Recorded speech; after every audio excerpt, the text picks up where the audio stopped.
전략 포인트 짚어보는 시간입니다. 선물 시장부터 살펴보겠습니다. 선물 지수가 오늘 딱 보합권에서 출발이 됐는데요. 지금 1%, 1포인트 정도의 오름세 261.55포인트 선에서 움직임이 나오고 있고 앞서서 이야기를 했듯이 선물 시장에서 외국인 투자가들의 강한 매수세가 들어오고 있습니다.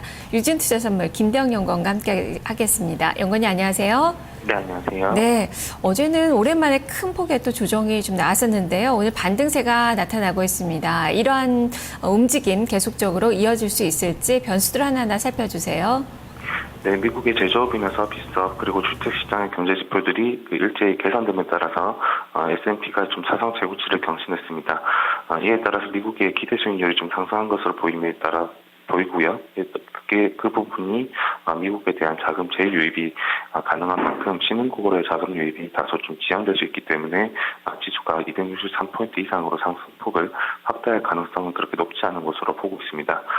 또한 다우와 코스피 수익률의 그 20일 상관관계가 마이너스 30% 수준으로 역상관관계가 강화된 점 역시 그 코스피 지수의 부담 요인으로 작용될 가능성이 있어 보입니다. 외국인은 전일 6천 계약 이상의 대량 매도를 나타냈고 결제약정의 감소를 동반함에 따라서 개장 초 신규 매도와 장후반 전 매도를 병행한 것으로 추정됩니다. 초단기 세력의 신규 매도가 예측 불가능성이 높은 한편 중기 세력의 전 매도는 지속 가능성이 높다는 점에서 외국인의 수급은 대체로 매도 편향적인 것으로 보입니다. 특히 외국인의 매도 가능 물량이 2만 계약임을 고려할 때 오늘 이후로도 외국인 매도가 좀 지속적으로 발생될 수 있다는 점을 좀 주의하셔야 될 것으로 보이고요. 개장 초 외국인의 선물 매수는 초단기 세력의 신규 매수로 추정되는데요. 이들 세력의 경우에는 장중 포지션을 급하게 되돌릴 가능성이 있기 때문에 매수를 추종한 진입보다는 좀 보수적인 접근을 통해서 외국인 수급 변화가 안정적인지를 먼저 확인해야 될 것으로 보입니다. 네, 오늘 외국인 투자가들 수급이 돌아섰지만 여기에 크게 의미를 두지는 않으시는군요. 프로그램 쪽 상황도 좀 보죠. 일단 비차익에서 꾸준하게 매수를 보였던 외국인 투자가들이 어제 상당히 큰 폭의 매도로 전환이 됐습니다. 오늘 전체적으로 선물 시장에서는 외국인이 매수로 전환이 됐지만 이 비차익에서는 꾸준하게 또 매도가 어제에 이어서 이어지고 있는 그 상황인데요. 이쪽은 되돌리기가 좀 힘들까요?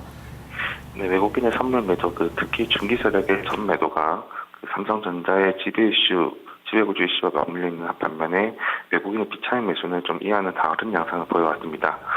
즉 삼성뿐 아니라 시총 상위주에 비교적 골고루 분포되어 있기 때문인데요. 따라서 오늘 외국인의 비차익 매도는 지난주까지 포지션을 급하게 밀렸던 부담 또는 얼마를 앞둔 차익 실현 정도로 보이고요. 대량의 매도 우위가 발생할 가능성은 낮은 것으로 추정을 하고 있습니다.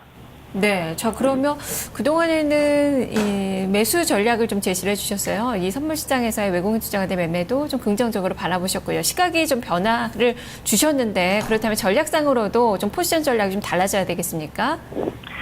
네. 일단 6월물과 9월물 스프레드 가격, 그러니까 9월까지 장기적으로 본다면 스프레드 가격이 좀 하락 압력에 놓여있는 구간에 놓여 있고요. 그리고 외국인의 현선물 수급이 좀 단기적으로는 악화될 가능성이 있기 때문에 목표 지수인 265포인트 도달 시점이 좀 지연되는 형태로 보시면 될 것 같습니다. 따라서 당분간은 단기 트레이딩 관점의 접근을 통해서 위험 관리에 좀 나서시는 것이 바람직할 것으로 보고 있습니다. 네, 움직일 수 있는 밴드를 좀 설정을 해주시죠.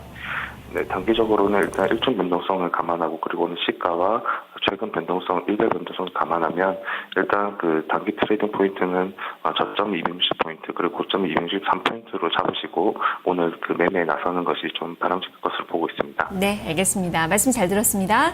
네, 감사합니다. 네, 김대영 연구원과 함께했습니다. 이제 트레이딩 관점에서 단기적으로 매매 전략을 세워보자라는 그 시각이네요.